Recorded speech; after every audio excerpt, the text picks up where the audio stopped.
আমি 8 দিন ধরে যে রং তুলির কাজ করতেছি, বৃষ্টির কারণে একটু সমস্যা হইতেছে। মোটামুটি কাজ সেরে ফেলছি, আর 2 দিনের মধ্যে আমাদের কাজ হয়ে যাবে।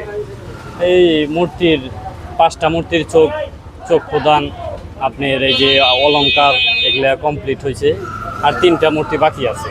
তারপরে মাধব মন্দিরে কিছু কাজ বাকি আছে। আশা করি 16 তারিখের আগে আমরা কাজ কমপ্লিট করে দেব। আমরা 9 জন আছি। আমার যত আর্টের কাজ আমি করি, আর আছে এই যে মোটা রং ফ্ল্যাটের কাজ, তারপর উপরের কাজ। আমি কাজ করতেছি যে চিকন চোখের, এই যে বিভিন্ন মূর্তি, শিবের, তারপর ওইখানে আছে রাধাকৃষ্ণ আছে, দুর্গা আছে, মা দুর্গা, রাম সীতা আছে, তিননাথ আছে, এই বিভিন্ন মূর্তি আছে আর কি। এগুলোর সব কাজ আমি 14 বছর ধরে আমি কাজ করি। এই বছর কাজের সঙ্গে মনে করেন আসার পর দিয়ে খালি বৃষ্টি নিয়ে কাজ, এখানে লতার কাম, গম্বুজের কাম, না আমি আর উঠি খালি এইভাবে খালি 7 দিন করে খালি এইভাবে করতেছি। কাম শেষ দিতে আসলাম আমরা। আমি করতেছি 5-7 বছর হয়। আমি তো বেরকান্তে গেছিলাম একবার, আবার কোনো দিন থেকে কাজ করি। এমনি মনে করেন আসি যায়, এমনি এমনি কাজ করি। আমি 3-4 বছর মানে একটা নিয়ে আছি।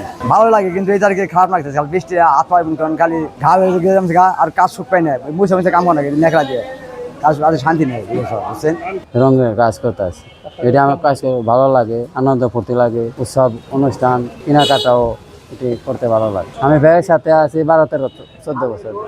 দোয়া পাখি এটি করা রং মোটা কাজ করতে পারি। আমরা এই রথ অনেক দিনের পুরনো এই রথ, প্রতি বছরই এই রথ উদযাপিত হয়।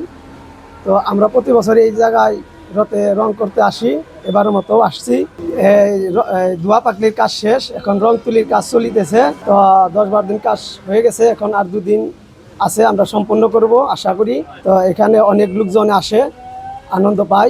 আমরাও রং করতে এসে অনেক আনন্দ বোধ করি। তো আমরা এলাকাবাসীকে অভিনন্দন জানাই, আর প্রতি বছর উদযাপিত হোক, এটাই আমরা ধামরাইবাসীর কাছে আশাবাদী। শ্রী শ্রী যশো মাধবদেবের ঐতিহাসিক রথযাত্রা উৎসব আষাঢ় মাসের শুক্লপক্ষের দ্বিতীয় তিথিতে অনুষ্ঠিত হয়। সেই তিথি মোতাবেক আগামী 16 জুলাই বৃহস্পতিবার একটি শুভ উদ্বোধন অনুষ্ঠানের মাধ্যমে আমাদের এই ঐতিহাসিক রথযাত্রা উৎসব শুরু হবে। ইতিমধ্যে আমাদের রথের কাঠের কাজ হয়ে গেছে, রঙের কাজও 90% হয়ে গেছে। এখন শেষ রং তুলির আচর। দুর্যোগপূর্ণ আবহাওয়ার কারণে যদিও আমাদের কাজ কিছুটা বিঘ্ন ঘটছে, তবুও আমরা আশাবাদী আমরা রথযাত্রার পূর্বেই আমাদের সমস্ত কাজগুলো আমরা সুষ্ঠু এবং সুন্দরভাবে সমাপ্ত করতে পারি। অন্যান্য বছরের মতোই সিসি ক্যামেরা দ্বারা নিয়ন্ত্রিত থাকবে। আমরা আশা করছি অন্যান্য বারের মতোই ধামরাই সর্বস্তরের মানুষের সার্বিক সহযোগিতায়, আমাদের সাংবাদিক ভাইদের সার্বিক সহযোগিতায় আমাদের এই ঐতিহাসিক উৎসব অত্যন্ত সুন্দর এবং সাবলীলভাবে আমরা সমাপ্ত করতে পারি। যে এই রথযাত্রা যে 16 তারিখ থেকে শুরু হচ্ছে, এটা প্রতি বছরই হয়ে থাকে এবং হিন্দু ধর্মাবলম্বী ভাই বোনদের এটা একটা বড় উৎসব। এই রথযাত্রা আমাদের এখান থেকে যাত্রা শুরু করে যাত্রাবাড়ি যাবে, 7 দিন পরে আবার এখানে আসবে। হাজার হাজার মানুষ আসে, শুধু হিন্দু ধর্মের লোকই না, আরও অন্যান্য ধর্মের সবাই উৎসবের মতো এটা মাসব্যাপী পালন হয়, সবাই থাকে। তো পুলিশ অতীতের নাই এবারও আমাদের, যাতে করে ওখানে আইনশৃঙ্খলা পরিস্থিতি ঠিক থাকে, জনগণের যেন কোনো ধরনের নিরাপত্তাহীনতায় না ভোগেন, এবং বিশেষ করে জ্যাম জট যে একটা হয় ওখানে, সেই বিষয়টাও আমরা ট্রাফিক পুলিশকে বলেছি যেন নির্বিঘ্নে জনগণ এখানে আসতে পারে এবং কেউ যেন ইনসিকিউর ফিল না করে। সো আপনাদের মাধ্যমে সকলে এই ধামরাইবাসীকে আমরা বলতে চাই, ঢাকা জেলা পুলিশ আপনাদের পাশে আছে। আপনারা কোনো নিরাপত্তাহীনতায় ভুগবেন না, আপনারা আপনাদের উৎসব সবাইকে নিয়ে পালন করবেন।